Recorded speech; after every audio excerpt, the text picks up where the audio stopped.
Hi, I'm Brian Crombie, and we're going to be talking on the Brian Crombie Show. We're going to be talking about politics, arts, business, and social issues on the Brian Crombie Show on Canada One TV.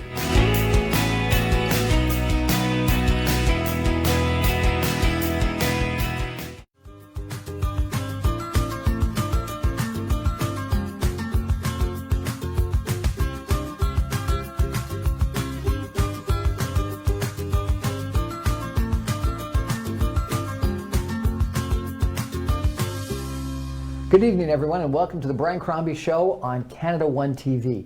Well, it's a new year, 2021, and we've had some challenges in 2020, and I think we're all looking forward to a new start. And I'm particularly looking forward to a new start. And so I wanted to invite on our show tonight Maria Fudas, who is an assertiveness transformational coach. I've had the pleasure of meeting Maria a few times before. She's an incredibly intuitive person, a very smart person, an extremely articulate person, and she reads cards. And I think that in addition to being an assertiveness transformational coach, she's really into relationships and connections. And she's actually written a book called Connect with Yourself and Others. And so I wanted to chat with her a little bit about some of her thoughts. Welcome to our show, Maria. How are you? Good. Thank you, Brian. Thanks for having me. Thank you for coming. So let's start out with Connect, and it's Connect with Yourself and Others, which I thought was interesting because it was primarily, I thought about connection with other people, but one of the points you make is to connect with other people, you first have to connect with yourself. Exactly. That's what people don't realize, actually. Everything starts with self, right? And I wrote a book like this because everybody is interested in how to make the other relationships better, not realizing that it all starts with a connection with yourself and how you connect with yourself, how you see yourself, and that then goes outwards. Everything starts from the inside out. And that's exactly why I wrote this book that way. Excellent. So one of the two things that you talk about a lot in this connection with yourself is awareness and assertiveness. Why awareness and assertiveness? Yeah, and those are the two key fundamentals. So if you look at the whole book or a relationship in any way, if you want a successful connection or relationship, any kind of relationship, whether it's romantic or work-wise or anything, it has two romantic or work-wise, it's the same thing. Yeah, basically it all starts with the same thing. Any relationship you have, and relationships are not always romantic, as you know, right? It could be with our kids, it could be with our family members. So any relationship, if you look at the key fundamentals, is awareness, primarily self-awareness, and we could go into that a lot, but that's what my whole book is about. It's primarily self-awareness and awareness. You need awareness and self-awareness to know what you're doing wrong, right? And I do have 5 key principles we could go through afterwards, but awareness is key. Because without awareness and self-awareness, then you don't know what you're doing wrong. And actually, Socrates, I'm not sure how... Socrates. I pronounced it in Greek because I'm Greek. I love the quote that says, wisdom begins in wonder. Wonder is the beginning of wisdom. Wisdom begins in wonder. Because you've got to be curious. You've got to be... Exactly. Okay. Ask the questions. Be interested, basically go within yourself, ask those questions. And that's key. And the other one is communication. I call it assertiveness, but, it's kind of communication. Assertiveness is a lot. It's not just obviously a communication, but that's a key part of it. Assertiveness is also a way of being. It's confidence. It's not having fear. So it's a lot of other things. And you need assertiveness to be aware, right? You need to be assertive with yourself in order to have awareness. Because if you're not, you got to put your set. Okay, I've got to, you know what I mean. Assertiveness, awareness comes with assertiveness in a way. Yeah. So that was why I chose assertiveness as my. So assertiveness is an interesting. And I want to come back to the 5 principles about awareness, but assertiveness is an interesting word because, some people I think would have thought assertiveness is at times a negative. You think about confidence and overconfidence, where overconfidence is a negative, but confidence is sort of what you need. I would have thought that assertiveness would have been sort of synonymous with overconfidence, with someone that's almost arrogant, no? And that's why a lot of women are afraid to be assertive, because that's exactly what they think. Really? Okay. But it's not the truth, actually. And that's why a lot of women you find are passive-aggressive a lot of times. They don't say what they want. But assertiveness really is confidence. That's really what it is. And it's kind of in between. It's not aggressive and it's not passive. It's kind of in between. And that's why it's something that can be taught and learned over time. So it's not something you're born with, but it's good to know that you could learn it, and I did for myself because you told me an interesting story once. I think that that you were very passive in a prior relationship, and then you felt like you were walked over, and that getting your own self-confidence and assertiveness was critically important to your transformation. Is that? Yeah, exactly. And coming from an ethnic background, we are kind of, especially women, we are brought up to kind of be a little bit passive. That's how we're brought up, right? Really? The man, yeah. Ethnic women will probably relate to this. We're kind of brought up that the man is kind of the head of the house, and you kind of, don't talk too much, don't this, don't that. So being brought up in this kind of household and having 4 older brothers, I had to learn to be more assertive, like you said, because I thought, I really didn't know. It's not really thinking. I just didn't know how to express myself in a way where I felt confident and yet not having altercations. And that's what assertiveness is, really. It's not about arguing. It's really all it is. It's very simple. It's having the confidence to say what you feel, what you want, and what you don't want, and setting your boundaries. But there's ways to do it, and I have a huge chapter in my book about that. I'm not sure we're going to discuss that, but a huge chapter in exactly how to do that. There's tools. There's actually tools and techniques to do that in a way where you have the confidence to do so, even if you're not assertive, or if you feel like you're passive, or I used to be more passive aggressive, actually. I used to kind of like sarcasm and stuff like that because I wasn't confident to say what I felt. Right. But that doesn't always work because people don't always, they can't guess what you want. Some guys right? just don't get Exactly. Yeah, they definitely don't get it. They don't get it. Passive aggressiveness doesn't work. Okay. So I want to talk about your awareness 5 factors, because I found them really quite interesting. I have to tell you. So after we chatted last time, I went and bought your book on Apple Books, and I'm not finished it, but I'm about halfway through it. Oh, good. And really quite enjoying it. And some of these comments were really quite interesting, and so maybe we could chat about some of them, because I think they might be helpful to our listeners. So first was maintain your individuality. Explain that. And that's exactly what a lot of people forget, and that's really what we were just talking about what the assertiveness kind of is. It's remembering who you are. You're made, we forget sometimes, and we want to be someone else, or we look at someone else and we're jealous, or we think, oh, this person has everything, or they're better looking, they have a better body, they have better this or that. But recognize in who you are, that's where your power is. That's where your confidence comes in, and that energy shines from the inside out. Right. So be true to yourself and be authentic within yourself. Know what you want. And express it. Learn the tools. Get the book if you're not sure. Get the tools. How to express what you want, and you're able to do so in a way where it's not aggressive. So don't be someone. A wallflower. Exactly. Don't be a wallflower, and you don't have to be passive aggressive either to hint or aggressive either. Assertiveness, once you learn the tools, it's just a way to own your truth and express it in a loving way. So you're communicating to the other person exactly what you want. It's a mode of communication, but it's also a mode of being. It's confidence, really. Right. Okay, so be true to yourself. Love who you are is what it comes down to. Self-love. And I guess you got to figure out who you are first of all before you can love who you are. Of course, and that's. I give a lot of concepts in there to help people with that. Right. But it primarily starts with that, and that's where self-awareness is important. You have to be able to love yourself, to figure out why it is that you don't love yourself, and then love yourself unconditionally. And now with COVID is a perfect time, right?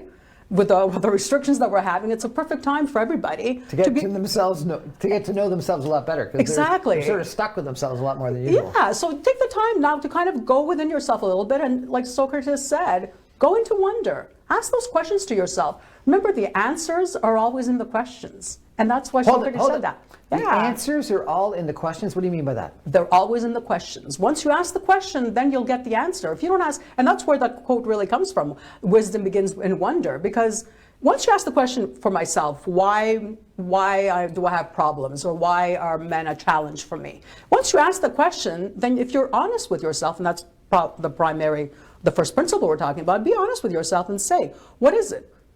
So a lot of times we know we're not honest. Maybe someone is insecure and they chase people, or they make the other person feel trapped. All this energy that we feel within themselves.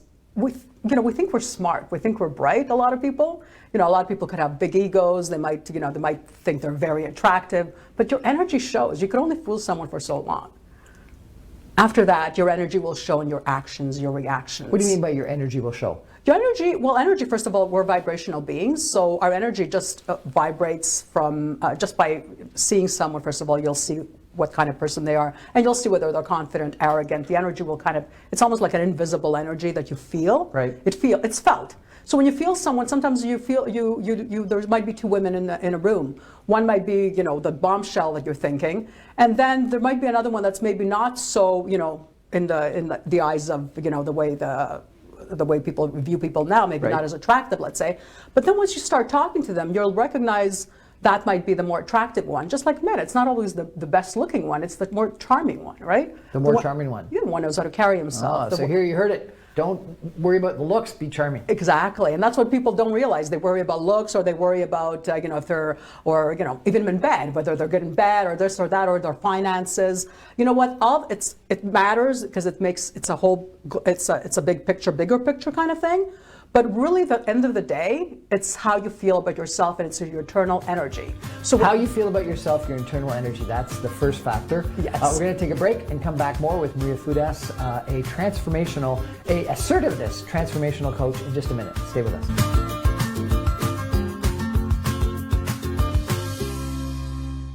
कोविड-19 का हल सिर्फ आपके पास है। घर पर रहें और अगर आपको बुखार या दूसरी अलामत है तो दूसरों से दूर रहें। बाहर के अफराद से 2 मीटर का फासला रखें, चाहे वो खानदान के हों या करीबी दोस्त। ऑफिस और पब्लिक प्लेसेस पर मास्क पहने, वक्फे से हाथ धोएं, ऑनलाइन सेल्फ असेसमेंट करें और जरूरत पड़ने पर टेस्ट करवाएं। फैलाव की रोकथाम के लिए हमारा फर्ज अभी मुकम्मल नहीं हुआ। हम एक दूसरे के ताउन से सबकी हिफाजत यकीनी बना सकते हैं।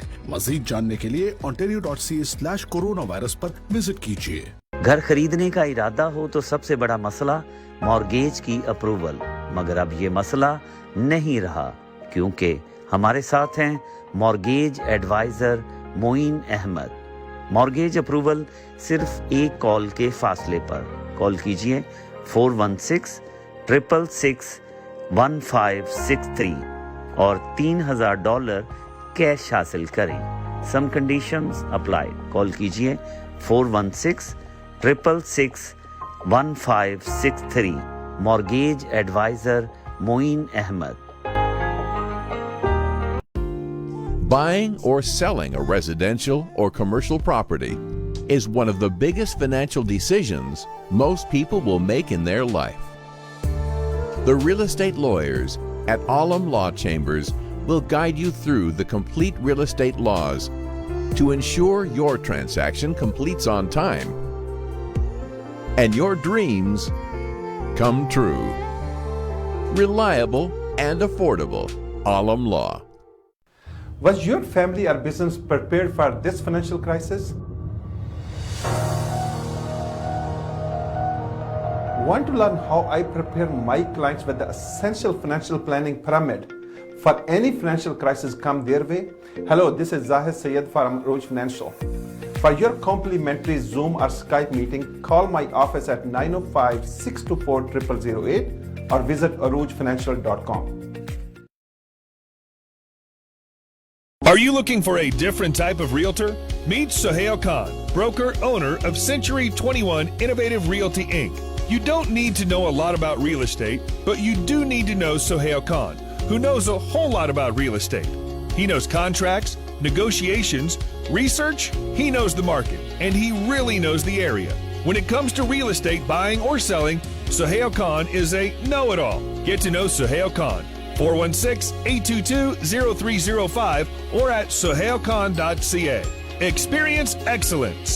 टीम फरहान मॉर्गेज सॉल्यूशंस आपकी खिदमत में पेश 15 साल तजर्बे के हामिल, आपकी जरूरियात और मर्जी के एन मुताबिक कारोबारी, रिहायशी, तामीराती और ज़रई मॉर्गेज सर्विसेज। हमारा कम तरीन मॉर्गेज रेट। टीम फरहान को एक दफा खिदमत का जरूर मौका दीजिएगा। And this is my personal promise to you, you will not be disappointed. At Team Farhan, we have a mortgage solution designed for you. मज़ीद मालूमात के लिए 416-569-9294 या फिर विजिट कीजिए हमारी website www.teamfarhan.com।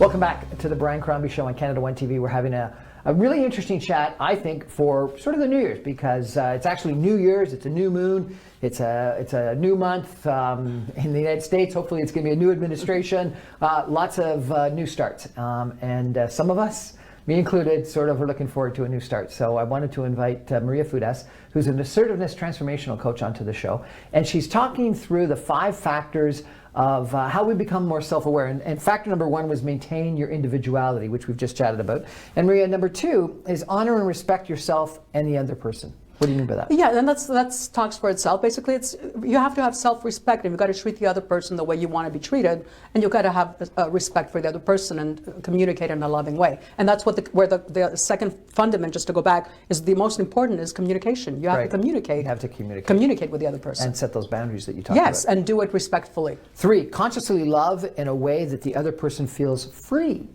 Yeah. That's interesting.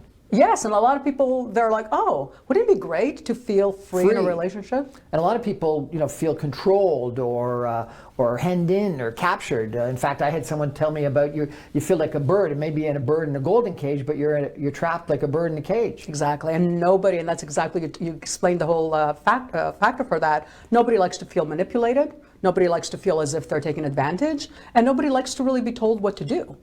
So love in a way, once you're confident within yourself, then you're able to love in a way where you don't need to do all that, because that comes from a place of lack, comes from a place of insecurities anytime you try to do that. So my dad quoted a poem to me at one point in time. Let me recite it to you, and let me ask you if you think it makes any sense or is it's gobbledygook.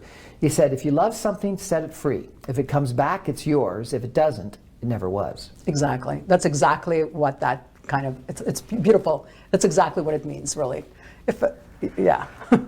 Love someone so the other person feels free rather than controlled or captured or owned or possessed. That's interesting. And you can only do that, though, when you feel confident within yourself. Exactly. That's why it starts with self. If you're not confident in yourself, you may try to control the other person too much. It comes out, but it comes out in your mannerisms and in your actions. 4, help the other person become the best version of themselves. Sounds like you're someone else's coach. Yeah, why not? No, but what it means is when you're in a relationship, really, you don't want to. Nobody wants to be with someone that's dragging them down. You want to be with someone that wants you to become the best version of yourself. If you don't, it means, again, it comes from a place of lack. To control and to want for someone not to do as well, it's because you're jealous, right? Why else would you not want somebody to succeed and do well? So don't compete with the other person. No, and help them to manifest their dreams and to go where they need to go. Okay, and then the last one I didn't understand. Successful, meaningful relationships equal love inside out. What do you mean by love inside out? Love from the inside out. So what that means exactly is a successful relationship really comes when 2 independent people come together and then make a union. And that means 2 independent people that are whole. So that means independent means they're already whole. Yep. They're not going in trying to become whole by the other person helping them, or by the other person feeding into some kind of insecurity they have. Because when you go in a relationship not whole, looking for the other person to fill that void, you become an endless pit. And it's very hard to do that. Right? You can't do that. So that's when you're going to have problems. Eventually, It might not happen right away. At the beginning, it might be fun, but eventually that will become a problem. To have a successful connection, a successful relationship that's fulfilling for both people, and we're talking about people that are balanced and whole, right? Because that's the kind of person you want. Because and again, reading this and chatting with you both now and before, and reading a bit more of your book, it's interesting because it's very different than a lot of people think about relationships. A lot of people think about relationships as a way of making them whole. And what you're saying is to have a successful relationship, you've got to be whole to start with. You've got to do the work from the inside out. You can't be looking for love. You already have to have the love within yourself. That's why it comes from the inside out. Love. You have to love yourself, and you have to be in a place feeling the love and not looking for somebody else to love you necessarily. That's going to happen no matter what, but you have to love yourself unconditionally. And once that's done, then you're not this needy person waiting for the other person to give you all that. That's when you could love in a way when the other person is free. That's when you could help the other person because you're not worried, because you're not an endless pit. You have that love. And also I have in there, Brian, just quickly, also, you know, relationship really is I call it a spiritual, emotional healing center, right? It's a spiritual, emotional healing center. Yeah, it's a healing and learning center. That's what you look at it. A relationship is a learning and healing center. So we go in there to learn and to grow and to heal. A lot of times we seek for forgiveness. We seek for we go in there to heal. Yes, let's say from past, you've had some past relationships. Then your next relationship, you are looking in a way kind of to heal. The last one. Yeah. Let's say you've had a bad relationship in the past. A lot of people do, and then sometimes they go into a new relationship hoping to heal all those baggage or the bad stuff. Now, if they haven't healed within themselves, then it puts a lot of strain on the relationship. But a lot of times that's what it's there for. It's a healing. It's a way to heal. I do think that you're right. COVID-19 has given a lot of people an opportunity to really think about themselves, what they want, what they're all about in an authentic, personal way more than they have before. Now, it's a new year, and one of the other things you promised me is that you might read some cards or something like this in regards to what the new year is all about. Perfect. Tell us what you're going to do. Okay, so I do have some tarot and some angel cards, romance angel cards, because I know Valentine's is coming, but I'll do the tarot first. Okay. And what I know a lot of the viewers, they love when I pulled out the major arcana, so it's the Rider Tarot, so the major arcanas. And I'll pull out 3 cards right now. All the audience, just choose a number from 1 to 3. You could ask yourself a question and see what the answer will be. So everyone think about 1, 2, or 3. Yeah, and think of a question you may want that you may have that you want the answer to. Okay, so highest vibrations and only the truth. Thank you. 1, 2. Let's see what's going to fall. 3. Oh, okay. It's funny. The similar cards that came last time came this time. So first one is the Temperance. And the Temperance really means things will fix together. Things will come to be fixed. So if there's something that you're not sure, that's not come together, it's letting you know that it will come together. If it's a relationship as well, it means that relationship will fix itself, if you were thinking of a relationship. Okay. The second one is the Fool. And if you pick number 2, it shows that you want freedom. You're in a space right now, perhaps, that you want to be free, and you want to be like the Fool, basically, just free of any conditions, commitments, or anything like that. And it could also maybe represent take a leap of faith sometimes, in order to have that freedom. Okay. And the third one is Lovers, which is exactly that. It means that if you got number 3, if you're thinking of somebody in particular, you will have some kind of romantic relationship with that person, or it could just mean that the love energy is with you right now. If you're not in if you weren't thinking of a particular person. So if it was 1, whatever you're thinking about is going to fix itself. Whatever you're thinking about is going to work out. If it was 2, right now you want to be free and you want that freedom. You want freedom and you're going to get it. And number 3, the Lovers card came out, which means there will be a romance. Yeah. Okay, sounds good. And Valentine's Day is coming up. You've got some love. Perfect. Yeah. So what I have is the Romance Angels cards by Doreen. So I thought I'd take some romance cards a little bit different. Again, I'll do the same thing. So everybody choose 1, 2, 3, and you could think of a specific person if you want, that you want to know what the karma or who this person is to you, or you could think this one's romance, so let's do it towards relationships. And if you're not in a relationship, let's see what it's going to tell you. Okay. Or else it's going to be a general one for the relationship with yourself. So 1 fell, so that's going to be 1. So let's choose 2, and 1 more that's sticking out, 3. So if you pick number 1. So if you pick number 1, it says heart-to-heart conversations. And it's exactly what we were talking right now, heart-to-heart conversations. Honestly discuss your feelings with each other. It's the communication we were talking about. People forget communication is key in a relationship. If you don't communicate and you do passive-aggressive gestures instead, it's not going to work. It's important that you learn to express yourself, own your truths, and say what you want and don't want. It's really about assertive communication. Own your truth. And express it. So you've got to be honest with and express what you want or don't want with that partner or yourself. Okay, the second one is love yourself first. Again, it's what we were talking about. It's so funny. And I find the angels always bring me cards we're talking about. Right. So love yourself first. Your self-respect makes you more romantically attractive. Your self-respect makes you more romantically attractive. Your confidence. So it's confidence, it's assertiveness, it's knowing who you are. And respecting yourself and not being a doormat or all the stuff we were kind of talking about. Okay. And the third one is calling on your soulmate. So if somebody's looking for a soulmate, this is saying calling your soulmate. Your prayers, affirmations, and visualizations help bring you together. So right now, if your soulmate, this could be perhaps a single person. If they're not single, it just means call on your soulmate. Like if you are together, like you could still use the visualizations. But if your single is telling you, you could manifest this, and especially, well, we are in the new moon energy, visualize it and ask the energy, the angels and the universe for assistance, and then have the vision and say, and live it as if you already have it. And you could use it as if you already have and it. you could use a mantra, I'm loved, I'm lovable, and I am loving. Okay, so Maria, some people don't believe in these cards. What do you say to them if they say, "Oh, this is"? Well, if they don't believe in them, focus. hey, then it's fun, right? I'm not here to change people's minds. Then it's just something fun if they want to take it that way. I just find with my experience, I'm not a psychic or a medium. I just find with my experience, though, I've studied the cards and that's how I do them, and I'm just highly intuitive, and I use them as a tool, not really to predict the future, because we all manifest our own future and all that. But with my experience, I just find they're very accurate and accurate at times. Yeah. Now, if people are interested in your book, how do they get your book? They could go anywhere on Amazon, Apple Books, like you said, if they want on iBooks or ebook, or anywhere on Amazon, my website, mariafudas.com, or anywhere. And by the way, just on the book, it does have all the tools, everything we're talking about. It's not just fluff where, okay, well, how do I get there? The book gives a lot of tools and techniques in order to achieve the factors that we're talking about in there. Okay, so excellent. It's important to know. And what if they want to hire you as a transformational assertiveness coach or something like that? I'm on all the platforms, Facebook, Instagram. They could contact me that way through a message, or they could go on my website and send me a message. Again, it's mariafudas.com, MF Transformation, and just Maria Fudas. They could Google me. They could find me anywhere. You know what? I have been criticized in the past for talking fast. You're the only person I've ever met who talks faster than me, so it's a real pleasure listening to you. Thank you so much for joining us today, Maria Fudas, a assertiveness transformational coach. Well, that's our show for tonight. I come to you every Thursday on Canada One TV with a new fascinating interview. Thanks for joining us. Good night.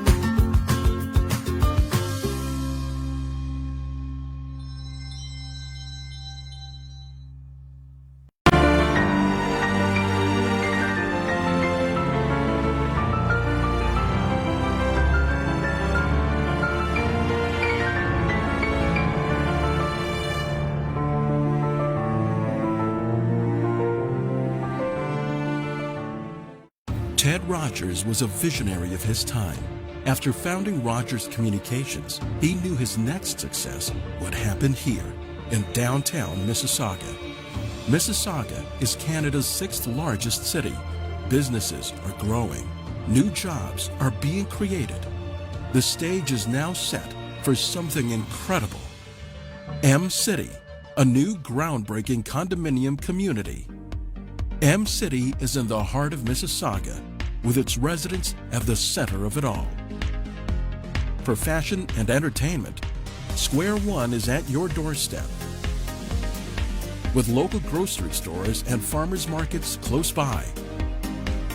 The area is bustling with restaurants, entertainment, and nightlife.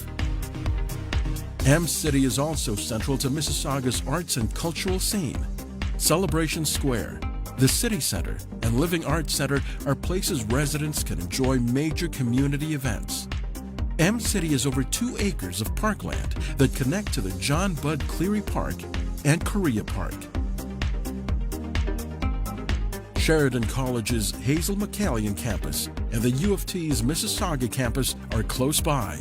Students living at M-City can head to campus or the Central Library within minutes.